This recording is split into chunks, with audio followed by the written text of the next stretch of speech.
Hey guys, and welcome to my Warrior PvP guide for levels 10 to 19. I'll be going through where to put your soul tree points, macros, and the rotations for this build, so enjoy! Okay, so this build focuses on single target DPS, and it has a reasonable amount of burst. It also has a ranged AoE ability built in, which is very handy to keep on DPSing if your target jumps away. So onto the spec. As you can see, Paragon is the main soul with Riftblade and Tempest beside it.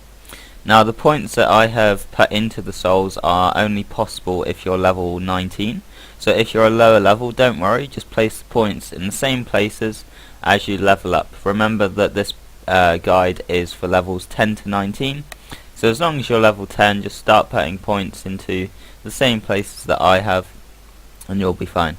Make sure that you put the spare points that you have into Tempest first, as this is where you get your ranged AoE ability.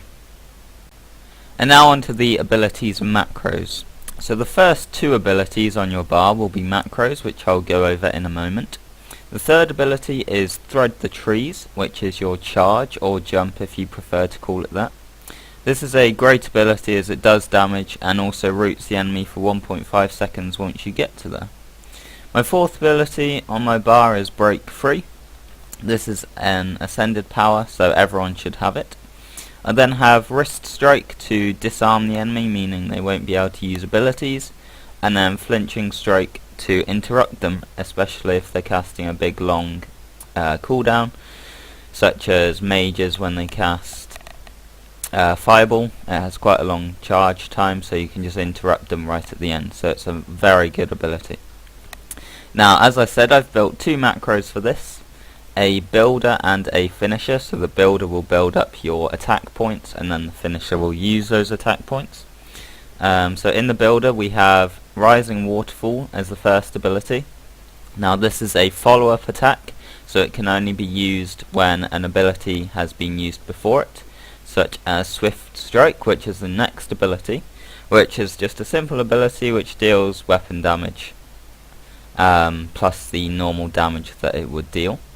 And then last of all in this macro we have Offensive Blast, which I was talking about earlier, is the ranged AoE ability. So onto the finisher, we have two abilities in this. Reaping Harvest, which is very simple, it just spends the points that you have to do damage, and this is melee. And then we have Skyfall, which is another Tempest ability, which is, it deals air damage, which means it's a ranged attack, and it's again very simple, just does a certain amount of damage and nothing special. We also have 4 buffs that you can use. We have Focus of the Body, which increases strength on all party and raid members.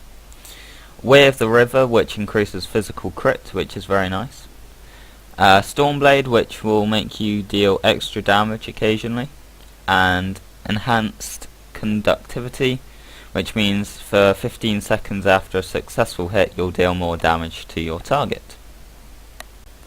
Okay, so now onto the rotation. The rotation is very simple, as we don't have many abilities to use at level 19, so there isn't much to focus on. You want to start off by, if the target is a long way away, then obviously you want to get near them, so use Thread the Trees, and then you're on top of them. And then you can start just spamming your builder until you have 3 attack points, which is up here, so this is 1, and obviously you would get up to 3. And then you would use your finisher, so your second macro, to do a lot of damage. Then we have these 3 abilities here, so Break Free you want to use if, say, you get stunned or something, and you want to be able to catch up to someone.